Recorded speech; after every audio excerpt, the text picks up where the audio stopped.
নমস্কাৰ বন্ধু-বান্ধৱীসকল পুনৰ স্বাগতম জনাইছো মোৰ ইউটিউব চেনেলৰ অন্য এটি নতুন ভিডিঅ'লে আৰু এয়া মই আছো আজি জিলা উপায়ুক্তৰ কাৰ্যালয়ৰ সন্মুখত যি খেলপথাৰ আছে কাছাৰী ময়দান আৰু এই কাছাৰী ময়দানত মই আজি আছো জলদি কৰ পিছফালে এয়া দেখিছে কি হৈছে দেখি হয়তো সকলোৱে আপোনালোকে গম পাইছে ৱৰ্ল্ড ৰেকৰ্ডত যাবৰ কাৰণে আমাৰ বিশ্বনাথ চাৰিআলি যি বিহুৱতী আছে তেওঁলোকো পুৰা সাজু হৈছে আৰু ইয়াতে এতিয়া আখৰা হৈ আছে আৰু বতৰ খুব বেয়া বৰষুণ হৈ আছে আৰু আমি প্ৰেক্টিছ শেষ কৰিলো আজি আকৌ এটা লাইন বনাবলৈ শিকাবলগীয়া হৈছে কেনেকৈ কথা এইটো দেখুৱাম আপোনালোকক সকলোবোৰ যেটা ফটোকে বনাম চাই থাকক আজি ভিডিঅ'টো আৰু এইফালে এয়া আমাৰ বিশ্বনাথ সমষ্টিৰ বিধায়ক মহোদয় ইয়াতে আহি উপস্থিত হৈছে আৰু সকলো নাচনি পুৰা ৰেডি হৈ আছে কিন্তু বৰষুণ অলপ দি আছে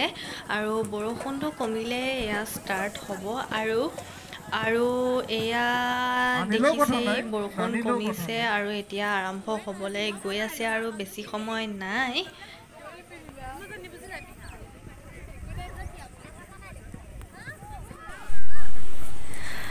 আৰু এয়া এইফালে দেখিছে মাষ্টাৰ ট্ৰেইনাৰ সকল পুৰা সাজু হৈছে আৰু কিছু সময় পিছতে আৰম্ভ হ'ব আমাৰ ইয়াতে শান্তনুদা মন্টুদা দীক্ষিতা আৰু প্ৰিয়ংকা মাষ্টাৰ ট্ৰেইনাৰ হিচাপে ইয়াতে আছে তেওঁলোকে ইয়াত খুব সুন্দৰকৈ বিহুৱতীসকলক শিকাইছে আৰু আজি অন্তিমটো দিন আৰু ইয়াতে সকলো নাচনি আহিছে ধুনীয়াকৈ আজি তেওঁলোকে নাচিব আজি শেষ দিন আৰু আশা কৰিছে ভিডিঅ'টো আপোনালোকে সকলোৱে চাব আৰু আশা কৰিছো ভিডিঅ'টো চাই ভাল পাব তেনেহলে বলক চাই যাব শেষলৈকে আৰু এইফালে আমাৰ দুলিয়া সকল পুৰা ৰেডি হৈ আছে নামকেইটা কৈ দিয়ক আৰু এইফালে অপূৰ্ব আৰু এইফালে নামটো কি আছিল ঋষিৰাজ বৰা আৰু এইফালে দাদাৰ নাম পাপু ভূঞা আৰু আপোনাৰ ত্ৰিদিশ বৰা আৰু আমাৰ দুলিয়া বিশ্বনাথৰ কি নাম জ্যোতিষমান আৰু এইফালে ৰবীন হাজৰিকা তোমাৰ নাম অসীম হাজৰিকা আৰু এইফালে আছে দাদা নামটো পিণ্টু শইকীয়া আৰু তোমাৰ আৰু এইফালে আমাৰ দুলিয়া বিকি আৰু সকলো পুৰা ৰেডি হৈ আছে এয়া আৰু দেখুৱাম আপোনালোকক চাই থাকক ভিডিঅ'টো এইফালে ধুনীয়া নাচনীবিলাক পুৰা ৰেডি হৈ আছে আৰু সকলোবোৰ ইয়াতে এতিয়া ৰেডি হৈ গৈছে আৰু কিছু সময়ৰ পিছতে আমাৰ ইয়াতে মন্ত্ৰী মহোদয় পীযুষ হাজৰিকা ইয়াতে উপস্থিত হ'ব আৰু তেওঁ বিহু আখৰা চাব আৰু তেওঁ অহাৰ পিছতে বিহু আখৰা আৰম্ভ হ'ব তেনেহলে চাই থাকক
পদে পদে ওকে চাই কুৰুলি আয় ঐ আমাৰ বিহু ভাঙো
বিশ্বনাথ জিলাৰ অভিভাৱক মহোদয়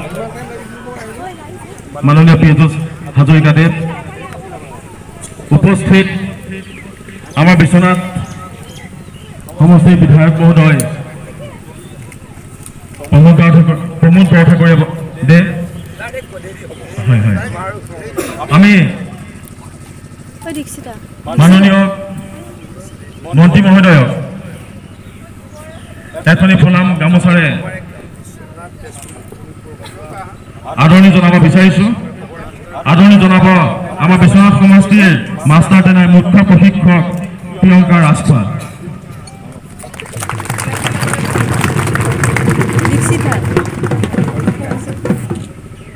ইয়াৰ পিছতে আমাৰ মাননীয় বিশ্বনাথ সমষ্টিৰ বিধায়ক মহোদয় তেখেতক এখন ফুলাম গামোচা আদৰণি জনাব দীক্ষিতা চান্দিলৰ মুখ্য প্ৰশিক্ষক ইয়াৰ পিছতে আমাৰ শোণিতপুৰ জিলাৰ উপায়ুক্ত মহোদয় শ্ৰীযুত দেৱকুমাৰ মিশ্ৰ দেৱক এখনি ফুলাম গামোচা আদৰণি জনাব মাষ্টাৰ ট্ৰেইনাৰ প্ৰিয়ংকা ৰাজপাল ইয়াৰ পিছতে আমাৰ বিশ্বনাথৰ মহকুমা ডিপুটি বিষয়া তেখেতক এখনি ফুলাম গামোচা আদৰণি জনাব মুখ্য প্ৰশিক্ষক দীক্ষিতা চান্দিল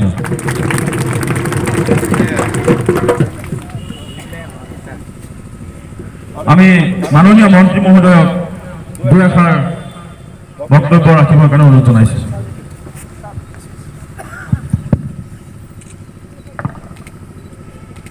বিশ্বনাথ সমষ্টিৰ বিধায়ক প্ৰমোদ বৰঠাকুৰ ডাঙৰীয়া শোণিতপুৰ জিলাৰ উপায়ুক্ত দেৱ মিশ্ৰ ডাঙৰীয়া বিশ্বনাথৰ মহকুমা ডিপুটি জয়ন্ত শিৱানী ডাঙৰীয়া জিলা প্ৰশাসনৰ বিষয়া ও কৰ্মচাৰীসকল মোৰ মৰমৰ ইয়াত উপস্থিত ভাতৃ ভগ্নীসকল সাংবাদিক বন্ধুসকল আপোনালোক সকলোৱে জানে যে অহা 14 তাৰিখে বিহু বিশ্ব স্তৰত প্ৰতিষ্ঠা কৰিবলৈ মাননীয় মুখ্যমন্ত্ৰী ডাঙৰীয়াৰ উদ্যোগত প্ৰায় 11,000 বিহুৱা আৰু বিহুৱতীয়ে সৰুসজাই ষ্টেডিয়ামত বিহু নৃত্য প্ৰদৰ্শন কৰিব উক্ত অনুষ্ঠানত আমাৰ সকলোৰে শ্ৰদ্ধাৰ অতি জনপ্ৰিয় যশস্বী প্ৰধানমন্ত্ৰী নৰেন্দ্ৰ মোদী ডাঙৰীয়া উপস্থিত থাকিব আপোনালোকে যোৱা প্ৰায় 10 দিন ধৰি খুব ভালদৰে অনুশীলন কৰিছে আমাৰ মাষ্টাৰ ট্ৰেইনাৰ ভণ্টিকেইগৰাকী আপোনালোকক প্ৰশিক্ষণ দিছে আমাৰ জিলা প্ৰশাসনেও আপোনালোকক প্ৰত্যেক মুহূৰ্ততে সহায় কৰিছে অহা 10 তাৰিখে আপোনালোকে গুৱাহাটীলৈকে যাব লাগিব তাত গৈ আপোনালোকৰ 2 দিন বা 3 দিন ৰিহাৰ্চেল হ'ব আৰু মুখ্য অনুষ্ঠান আমি সকলোৱে জানো 14 তাৰিখে আবেলি সময়ত সৰুসজাই ষ্টেডিয়ামত অনুষ্ঠিত হ'ব আমাৰ মই দেখাটো ভাল পালোঁ কৈ আছোঁ আমাৰ জিলা প্ৰশাসনৰ সকলোকে উপায়ুক্ত মহকুমা ডিপুটি সকলোকে মই আহ্বান জনাইছোঁ আমাৰ শোণিতপুৰ জিলাৰ পৰা অবিভক্ত শোণিতপুৰ জিলাৰ পৰা মানে শোণিতপুৰ আৰু বিশ্বনাথৰ পৰা প্ৰায় 1100 বিহুৱা আৰু বিহুৱতী যাব আমি যাতে খুব ভালদৰে তেখেতলোকৰ খবৰ ৰাখোঁ তাৰ ব্যৱস্থা কৰিম আপোনালোকে এটা আনন্দৰ বা অত্যন্ত ভাল দিনৰ সাক্ষী হৈ ৰ'ব যিটো দিনত আমি অসমে দ্বিতীয়বাৰৰ কাৰণে গিনিজ বুক ৰেকৰ্ডত প্ৰতিষ্ঠা স্থান লাভ কৰিম আগতে মই জনাত কেতিয়াও নাছিলে প্ৰথমবাৰ আমি সিদিনা গিনিজ বুক ৰেকৰ্ড বুকত স্থান পাইছিলোঁ যেতিয়া আমি লাচিত বৰফুকনৰ 400 বছৰীয়া জয়ন্তী পালন কৰিছিলোঁ দিল্লীত 3 দিনীয়াকৈ পালন কৰিছিলোঁ তাৰ লগত সংগতি ৰাখি মাননীয় মুখ্যমন্ত্ৰী ডাঙৰীয়াই অসমবাসীক আহ্বান জনাইছিলে যে লাচিতৰ ওপৰত আমি এখন অনলাইন ৰচনা লিখিব পাৰোঁ নেকি সেই কাৰ্যসূচীটোৱে ব্যাপক প্ৰসাৰতা লাভ কৰিছিল আৰু অতি সফলতাৰে প্ৰায় 43 লাখ মানুহতকৈ বেছিয়ে লাচিত বৰফুকনৰ ওপৰত কেইবাটাও ভাষাত ৰচনা লিখিছিল সেইটোৰ দ্বাৰা প্ৰথমবাৰৰ কাৰণে আমি গিনিজ বুক ৰেকৰ্ডত স্থান পাবলৈকে সক্ষম হ'ল দ্বিতীয়বাৰৰ কাৰণে হয়তো একেলগে ইমান ল'ৰা ছোৱালীয়ে ইমান ব্যক্তিয়ে একেলগে পৃথিৱীত ক'তো নাচা নাই বুলি আমি জানো সেইদিনাখনো হয়তো নতুন বিশ্ব ৰেকৰ্ড গঢ়িম গিনিজ বুকত স্থান লাভ কৰিম মই আকৌ কৈছোঁ তোমালোকে সেই উৎসৱত বা এই গিনিজ বুক ৰেকৰ্ডত স্থান লাভ কৰাৰ একোগৰাকী জীৱন্ত সাক্ষী হ'বা তোমালোকক মই শুভেচ্ছা জ্ঞাপন কৰিলোঁ অভিনন্দন জ্ঞাপন কৰিলোঁ মই বিশ্বনাথত সকলোৱে বিহু আগৰ পৰাই নাচি ভাল পাই নাচে মই দেখোঁ সৰুৰ পৰা আমি জানো আমি আগতে যেতিয়া বাছত অহা যোৱা কৰোঁ আমি ক'ত আহি পেলাই আমি বিহু ক'ত কোনো অকল বিশ্বনাথ চাৰিআলিৰ হোটেলত লাইন হোটেলত কোনো এনেকুৱা এটা পৰিৱেশ আছিল অসমত বিশ্বনাথ চাৰিআলিৰ লাইন হোটেলত যেতিয়া বিহুৰ কেছেট যি বিহুৰ কেছেট ভালকৈ চলে অসমৰ সেই বিহুৰ কেছেটেই ভালকৈ চলিছিল সিদিনাখনলৈকে আজি অলপ পৰিৱেশ সলনি হৈছে কিন্তু ইয়াৰ বিহুৱাসকলে খুব ভালদৰে আপোনালোকক শিকাইছে তোমালোকক শিকাইছে সকলোৰে উত্তৰ কামনা কৰিছোঁ আগন্তুক ৰঙালী বিহুৰ শুভেচ্ছা জ্ঞাপন কৰিছোঁ সকলোৱে গুৱাহাটীলৈ আহা সকলোকে লগ পাম আৰু সকলোৱে মিলি বিহু বিশ্ব দৰবাৰ প্ৰতিষ্ঠা লাভ কৰিবলৈ যি প্ৰয়াস কৰিছোঁ সেই প্ৰয়াসৰ জীৱন্ত সাক্ষী হওঁ ধন্যবাদ এইখিনিকে ক'লোঁ আৰু আপোনালোকৰ পৰা মই